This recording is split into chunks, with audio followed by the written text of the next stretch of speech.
സുഹൃത്തുക്കളെ, വല്ലാത്ത വാർത്ത ഓൺ ഫോക്കസിൻ്റെ ഏറ്റവും പുതിയ ഒരു എപ്പിസോഡിലേക്ക് അവർക്കും സ്വാഗതം.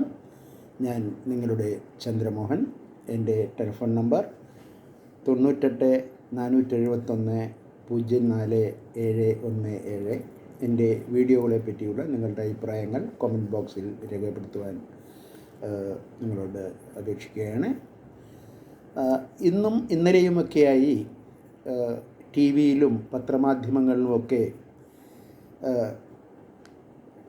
ഏറ്റവും പ്രധാനപ്പെട്ട വാർത്തയായി വന്നിരുന്നത് നടൻ ഷൈൻ ടോം ചാക്കോയുടെ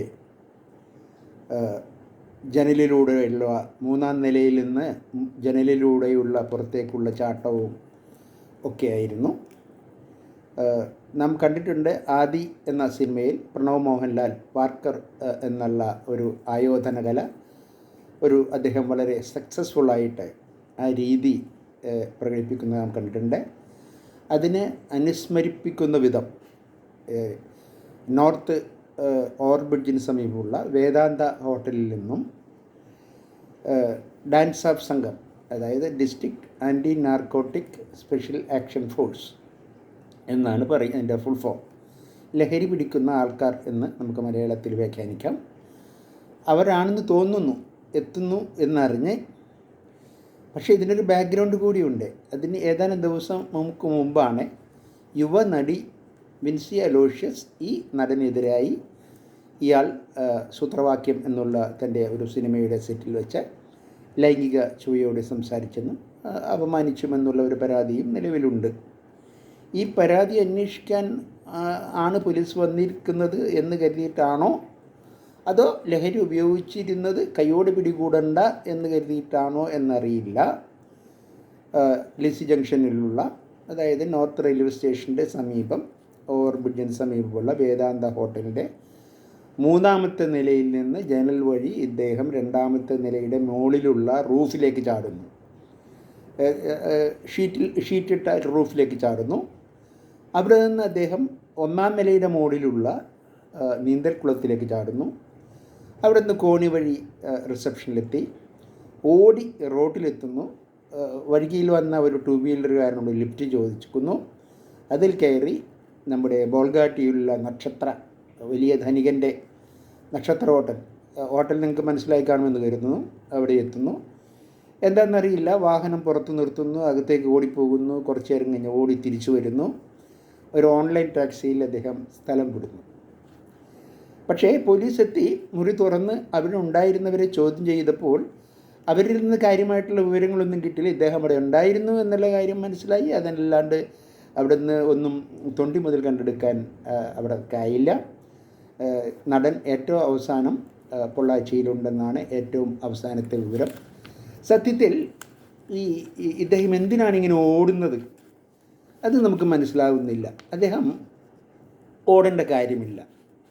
പോലീസല്ലേ, നമ്മുടെ പോലീസല്ലേ, ഡാൻസ് ഓഫ് എന്ന് പറഞ്ഞ പോലീസുകാർ തന്നെയാണ്. കാരണം ഇദ്ദേഹം ഇത് 2025 10 വർഷം മുമ്പ് അദ്ദേഹം ഒരു ചെറിയ നടൻ മാത്രമായിരുന്ന സമയത്ത് നമ്മുടെ വൈറ്റില ഭാഗത്തുള്ള ക്രൗൺ പ്ലാസയിൽ വെച്ചത്, അതായത് 2015 ജാനുവരി 31 കൃത്യമായി പറഞ്ഞാൽ നടൻ ഷൈൻ ടോം ചാക്കോയും 4 വനിതാ മോഡലുകളെയും 8 ഗ്രാം കൊക്കൈനുമായി അറസ്റ്റിലാവുന്നത്. തൊണ്ടി മുതലുണ്ട്. എല്ലാവരെയും അറസ്റ്റ് ചെയ്തു. പക്ഷേ ഈ വർഷം ഫെബ്രുവരി 11 അവരെ കോടതി വിട്ടയച്ചു. എന്താണ് കാരണം? കേസ് തെളിയിക്കുന്നതിൽ പ്രോസിക്യൂഷൻ്റെ വീഴ്ചകൾ എണ്ണിപ്പറഞ്ഞുകൊണ്ടായിരുന്നു എറണാകുളം അഡീഷണൽ സെഷൻസ് കോടതി ഈ കൊടുംപ്രതികളെ വെറുതെ വിട്ടത്. കേരളത്തിൽ റിപ്പോർട്ട് ചെയ്ത ആദ്യ കൊക്കൈൻ കേസായിരുന്നു ഇത്. ഷൈൻ ടോം ചാക്കോയുടെ 8 ഗ്രാം കൊക്കൈനാണ് അന്ന് ഇവരിൽ നിന്ന് പിടിച്ചെടുത്തത്. അതായിരുന്നു കേസ്. കൊക്കൈൻ വിതരണം ചെയ്ത നൈജീരിയൻ സ്വദേശി, ചെന്നൈ സ്വദേശികളായ 2 പേർ തുടങ്ങിയവരൊക്കെ അറസ്റ്റിലായി. അന്വേഷണം നടപടിക്രമങ്ങൾ പാലിച്ച് പൂർത്തിയാക്കുന്നതിൽ പോലീസിന് ഗുരുതര വീഴ്ച പറ്റിയെന്നും പിടിച്ചെടുത്ത ലഹരിമരുന്നിൻ്റെ ശാസ്ത്രീയ പരിശോധന നടത്തിയിട്ടില്ലെന്നും ചൂണ്ടിക്കാട്ടി അന്വേഷണ ഉദ്യോഗസ്ഥരുടെ ഭാഗത്തു നിന്നുണ്ടായ പിഴവുകൾ കോടതി എണ്ണി എണ്ണി പറഞ്ഞിരുന്നു അന്ന്. വനിതാ മോഡലുകളെ പരിശോധിക്കുന്നതിന് ഗസറ്റഡ് റാങ്കിലുള്ള വനിതാ ഉദ്യോഗസ്ഥർ ഉണ്ടായിരിക്കണമെന്നാണ് നിയമം. അതും അവിടെ പാലിക്കപ്പെട്ടില്ല. ഗസറ്റഡ് റാങ്കുള്ള പുരുഷ ഓഫീസറായിരുന്നു അന്നുണ്ടായിരുന്നത്. റെയ്ഡ് നടത്തിയവരുടെയും പിന്നീട് സ്ഥലത്തെത്തിയ അന്വേഷണ ഉദ്യോഗസ്ഥരുടെയും മൊഴികളിലെ കടുത്ത വൈരുദ്ധ്യങ്ങളും കോടതി എടുത്ത് ചൂണ്ടിക്കാട്ടി. ആ ഫ്ലാറ്റിലെ പരിശോധനയ്ക്കിടയിൽ പോലീസ് കണ്ടെടുത്ത പല വസ്തുക്കളും സെർച്ച് മെമ്മോയിൽ രേഖപ്പെടുത്തിയിരുന്നില്ല. ഡ്യൂട്ടിയിലില്ലാത്ത ഗസറ്റഡ് ഉദ്യോഗസ്ഥൻ്റെ സാന്നിധ്യത്തിലാണ് അന്ന് അന്വേഷണ ഘട്ടത്തിൽ മഹസർ തയ്യാറാക്കിയത്. ഷൈൻ ടോം ചാക്കോ ഉണ്ടായിരുന്ന ഫ്ലാറ്റ് തുറന്നതാരെന്നും ആദ്യം അകത്ത് കടന്നതാരെന്നും പോലീസ് ഉദ്യോഗസ്ഥന് ഓർമ്മയില്ല എന്നാണ് അദ്ദേഹം കോടതിയിൽ പറഞ്ഞത്. തുടങ്ങിയ ഒട്ടേറെ പൊരുത്തക്കേടുകൾ അന്ന് കോടതി ചൂണ്ടിക്കാട്ടി. അങ്ങനെ ഷൈൻ ടോം ചാക്കോ 10 വർഷം മുമ്പ് സുന്ദരമായി രക്ഷപ്പെട്ടു. ഇന്നിപ്പോൾ മന്ത്രി എം പി രാജേഷ് പറയുകയാണ്, അദ്ദേഹം എക്സൈസ് മന്ത്രിയെന്ന് ഓർക്കണം, കഴിഞ്ഞ വർഷം 14,000 പരിശോധനകളാണ് നടത്തിയത് എന്നാണ് അദ്ദേഹം അവകാശപ്പെട്ടത്. ഇതിലെത്ര എണ്ണം ഫലം കണ്ടു എന്ന് അദ്ദേഹം പറഞ്ഞില്ല, നമുക്കറിയില്ല. പക്ഷേ കൊച്ചി ACP അദ്ദേഹം ഇന്ന് TV-യിൽ പറയുന്നത് കേട്ടു, ഞങ്ങൾക്കൊരു വിവരം കിട്ടിയാൽ, റിലയബിൾ സോഴ്സിൽ നിന്ന് വിവരം കിട്ടിയാൽ ഞങ്ങൾ ഉടനടി അവിടെ ചെന്ന് സെർച്ച് ചെയ്ത് നടപടിയെടുക്കുമെന്നാണ് പറയുന്നത്. ഈ റിലയബിൾ സോഴ്സ് എന്ന് പറയുമ്പോൾ വിളിച്ചു പറയുന്ന ആളുടെ ആധാർ കാർഡും പാൻ കാർഡും ഇലക്ഷൻ ID-യും വില്ലേജ് ഓഫീസറുടെ സർട്ടിഫിക്കറ്റും ഒക്കെ വേണോ എന്നും അറിയില്ല. ഇതൊക്കെ ഉണ്ടെങ്കിലേ അദ്ദേഹം റിലയബിൾ സോഴ്സ് എന്ന് പറഞ്ഞാൽ അതാണല്ലോ. വെറുതെ നമ്മൾക്ക് ഒരു ലഹരി ഉപയോഗിക്കുന്നത് കണ്ടുകൊണ്ട് വിളിച്ചു പറഞ്ഞാലൊന്നും അവർ വരില്ല.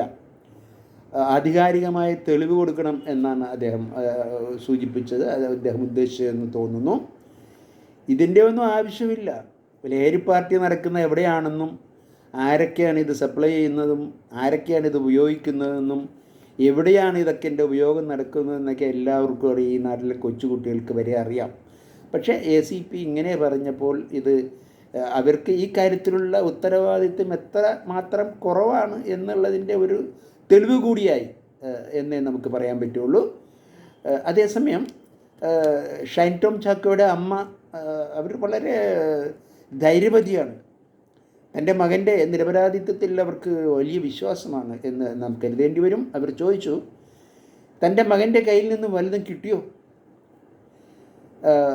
പോലീസുകാരെല്ലാവരും കൂടി ചെന്ന് എൻ്റെ മകൻ്റെ മുറിയുടെ വാതിക്കൽ തട്ടിയപ്പോൾ പേടിച്ചിട്ടാണ്, കുഞ്ഞു കുട്ടിയാണല്ലോ അദ്ദേഹം, കുപ്പിപ്പാൽ കുടിക്കുന്ന കുട്ടിയാണല്ലോ അദ്ദേഹം, പേടിച്ചിട്ടാണ് ആ ഹോട്ടൽ മുറിയിൽ നിന്ന് അദ്ദേഹം ജനൽ വഴി 3-ാം നിലയിൽ ചാടി ഓടിയത് എന്നാണ് അവർ പറഞ്ഞത്. മെർലിൻ എന്നാണ് ആ മഹതിയുടെ പേര്.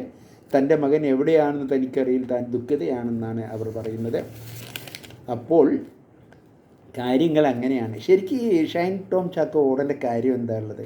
2015 അതായത് 10 വർഷം മുമ്പ് താൻ ഒരു ചെറിയ താരമായിരുന്ന സമയത്ത് തന്നെ തനിക്ക് ഇത്രയൊക്കെ ചെയ്യാൻ പറ്റിയെങ്കിൽ, കയ്യോടെ തൊണ്ടി മുതലോടെ തന്നെ പിടിച്ചിട്ടും തനിക്കതിൽ നിന്ന് പുഷ്പം പോലെ രക്ഷപ്പെട്ടു പോരാൻ പറ്റിയെങ്കിൽ, ഇന്ന് 10 വർഷം കഴിഞ്ഞ് താനൊരു സെലിബ്രിറ്റി ആയിരിക്കുന്ന സമയത്ത് തനിക്കിത് പുഷ്പം പോലെ പോരാമല്ലോ എന്ന് അദ്ദേഹം ഓർക്കേണ്ടതായിരുന്നില്ല. അദ്ദേഹം ഓടിപ്പോയത് അദ്ദേഹത്തിന് മാനക്കേടല്ലേ? നമ്മുടെ പോലീസല്ലേ, ഡാൻസ് ഓഫ് അല്ലേ, അവർ മനുഷ്യരല്ലേ, അവരൊന്നും ചെയ്യില്ല. അവരുടെ ചെവിയിൽ ചെന്ന് നമ്മൾ മന്ത്രിച്ചു കഴിഞ്ഞാൽ അവർ ഉടനെ പിൻവാങ്ങും. ഈ കോടതിയിൽ നേരത്തെ പറഞ്ഞ പോലത്തെ വൈരുദ്ധ്യങ്ങളൊക്കെ ഉണ്ടാവും. കോടതിയിൽ കേസ് സുന്ദരമായി തള്ളിപ്പോവും. ഇതൊക്കെ അറിഞ്ഞിട്ടും അദ്ദേഹം ഓടിപ്പോയത് വളരെ മോശമാണ്. ഓപ്പറേഷൻ ഡി ഹണ്ട് എന്ന് പറഞ്ഞ സർക്കാരിൻ്റെ പരിപാടിയിൽ ഭയക്കേണ്ട കാര്യമൊന്നുമില്ല. പാവങ്ങളൊക്കെ ഭയക്കേണ്ട കാര്യമുള്ളൂ. അവരൊക്കെ പിടിച്ചാൽ അവരുടെ കാര്യം ജീവിതകാലം മുഴുവൻ ജയിലിൽ കിടക്കേണ്ടി വരും. കട്ടപ്പുക. ഇത്തരം സെലിബ്രിറ്റികൾക്ക് ഭയപ്പെടേണ്ട കാര്യമൊന്നുമില്ല. ഷൈൻ ടോം ചാക്കോ ഓടേണ്ട കാര്യമില്ല. നടന്നു പോയാൽ മതി, അല്ലെങ്കിൽ പതുക്കെ ഇരുന്ന് പോയാലും മതി, ഒരു കുഴപ്പമില്ല. ഇദ്ദേഹം മാത്രമല്ല, നടൻ ശ്രീനാഥ് ബാസി, ഷെയ്ൻ നിഗം, ഇവരൊക്കെ ലഹരി മരുന്നിൻ്റെ സ്ഥിരം ഉപയോഗിക്കുന്നവരാണെന്ന് പല കാലങ്ങളിലും നാമൊക്കെ പത്രത്തിൽ വായിച്ചിട്ടുണ്ട്. ഇവരല്ലാതെ ധാരാളം ലഹരി ഉപയോഗിക്കുന്ന ആൾക്കാർ സിനിമ മേഖലയിൽ ഉണ്ടാവാം. എല്ലാവരും ഉപയോഗിക്കുന്നതെന്ന് നമ്മൾ പറയുന്നില്ല, നമുക്കതൊക്കെ ആരൊക്കെയെന്നറിയില്ല. ഇവരുടെ പേരൊക്കെ പല കാര്യങ്ങൾ പല സമയത്തായിട്ട് പുറത്തു വന്നിട്ടുണ്ട് എന്ന് നമുക്കറിയാവുന്നതാണ്. ഈ ശ്രീനാഥ് ബാസി ഒരു സെറ്റിൽ വെച്ച് 3 മണിക്ക്, രാത്രി വെളുപ്പിന് 3 മണിക്ക് നിർമ്മാതാവിനെ വിളിച്ചിട്ട് തനിക്കിപ്പോൾ കഞ്ചാവ് വേണമെന്ന് ആവശ്യപ്പെട്ട കഥ ആ നിർമ്മാതാവ് തന്നെ പറഞ്ഞിട്ടുണ്ട്. പക്ഷേ ഇതൊക്കെ നമുക്ക് അറിയാവുന്ന കാര്യമാണ്. എല്ലാവർക്കും ഡാൻസ് സ്റ്റാഫിനും സംസ്ഥാന പോലീസിനും എല്ലാവർക്കും അറിയാം. പക്ഷേ ഇതൊക്കെ ഒരു ഒത്തുകളി മാത്രമാണ്. ഈ കമലിൻ്റെ സംവിധായകൻ കമലിൻ്റെ സഹായിയായിട്ടാണ് ഇദ്ദേഹം ആദ്യമായിട്ട് സിനിമ ഫീൽഡിലേക്ക് വന്നത്. അദ്ദേഹത്തോട് ഇന്ന് ടി വിയിൽ ഇൻ്റർവ്യൂവിൽ ചോദിക്കുന്നുണ്ടായിരുന്നു, ഇങ്ങനെ ലഹരി ഉപയോഗിക്കുന്ന ആൾക്കാരെ തങ്ങളുടെ പടത്തിലെടുക്കില്ല എന്ന് നിർബന്ധം പിടിക്കാൻ പാടില്ല എന്ന് ചോദിച്ചപ്പോൾ അദ്ദേഹം അത് പതുക്കെ ഒഴിഞ്ഞു മാറിയ ഒരു നടപടിയെടുക്കാം എന്ന്, പക്ഷേ അത് നിർമ്മാതാക്കളാണ് തീരുമാനിക്കുന്നത്, അങ്ങനെയുള്ള ഉഴപ്പൻ മറുപടിയാണ് അദ്ദേഹത്തിൽ നിന്നുണ്ടായത്. അത് നമുക്ക് എത്രമാത്രം കുറച്ച് ഈ കാര്യത്തിൽ അലംഭാവത്തെയാണ് അത് ചൂണ്ടിക്കാട്ടുന്നത്. അമ്മ താരങ്ങളുടെ സംഘടന അമ്മയാകട്ടെ 3ഓളം ഒരു നടനെയും 2 നടിമാരെയും, സരയു, അൻസിബ ഹസൻ എന്നുള്ള 2 നടികളെയും 1 നടനെയും അന്വേഷണ കമ്മീഷനായിട്ട് വെച്ചിട്ടുണ്ട്. അവരുടെ കൂടെ വിനു മോഹൻ കൂടിയുണ്ട്. അങ്ങനെ 3 പേരാണ് അന്വേഷണ സമിതിയിലുള്ളത്. എന്താകും എന്ന് നമുക്കറിയില്ല. എന്തായാലും ഇത്രമാത്രം പേടിച്ച് അദ്ദേഹം ഓടേണ്ട കാര്യമൊന്നും ഉണ്ടായിരുന്നില്ലെന്നാണ് എൻ്റെ പക്ഷം. പോലീസിനെ പറ്റി നമുക്ക് പറയുകയാണെങ്കിൽ, to make no mistakes is not in the power of man. To make no mistakes is not in the power of man, but from their errors and mistakes the wise and the good learn lessons or wisdom for the future. But from their errors and mistakes, the wise and good learn lessons or wisdom for the future. ഒരു പ്രാവശ്യം അവർക്ക് പറ്റി 2015 തങ്ങളുടെ പിടിപ്പുകേട് കൊണ്ട് പ്രതി രക്ഷപ്പെട്ടു. ആലോചിക്കണം, കേരളത്തിലെ സിനിമാ നടന്മാരിൽ ആദ്യമായിട്ട് അറസ്റ്റ് ചെയ്യപ്പെട്ട ആളാണ് ഷൈൻ ടോം ചാക്കോ. അത് പൊട്ടിപ്പൊളിഞ്ഞ് പാളീസായിപ്പോയി. കോടതി ദയനീയമായിട്ടാണ് ഈ പ്രോസിക്യൂട്ടറെ കോടതിയിൽ വെച്ച് തൊലിയുരിച്ചത്. പക്ഷേ ഇനിയെങ്കിലും അത് ഇവർ നല്ല ശ്രദ്ധാപൂർവം കൈകാര്യം ചെയ്യണം എന്ന് അപേക്ഷിക്കുകയാണ് പോലീസ് ഉദ്യോഗസ്ഥന്മാരോട്. Success does not consist in never making mistakes. Success does not consist in never making mistakes, but in never making the same one a second time. But in never making the same one, but in never making the same one a second time. ഒരു പ്രാവശ്യം ഒരു അബദ്ധം ആർക്കും പറ്റാം, പക്ഷേ അതേ mistake, അതേ തെറ്റ് തന്നെ ഇനിയും ആവർത്തിക്കുന്നത് കേരള പോലീസിന് മോശമാണ്. സിനിമ ഫ്രട്ടേണിറ്റിക്ക്, ഫിലിം ഫ്രട്ടേണിറ്റിക്ക് ആകെപ്പാടെ മോശമാണ്.